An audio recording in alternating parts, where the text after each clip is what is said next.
Andi Rizky mungkin tak pernah menyangka sebagian hidupnya harus dijalani di balik jeruji besi. Kasus penyalahgunaan narkotika membuatnya harus mendekam di balik tembok tahanan rutan kelas 1 Makassar. 1 tahun telah jalani hukuman, perlahan ibu paruh baya ini mulai bangkit. Berbekal pengalaman bekerja di salon, dirinya pun berinisiatif berbagi pengetahuan. Andi Rizky pun mengajarkan tahanan wanita lainnya cara merawat kecantikan. Sudah menjalani hukuman 1 tahun 4 bulan. Ya seperti itu, ada yang bisa langsung pintar, ada juga yang berulang-ulang kali.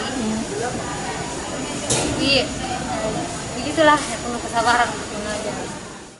Inisiatif ini pun mendapat dukungan dari pihak rutan.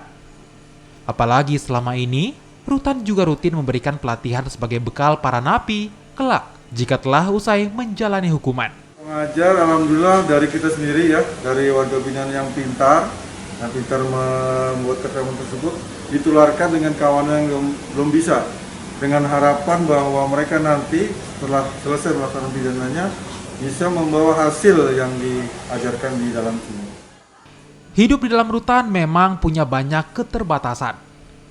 Namun bukan berarti tak bisa berbagi pengalaman.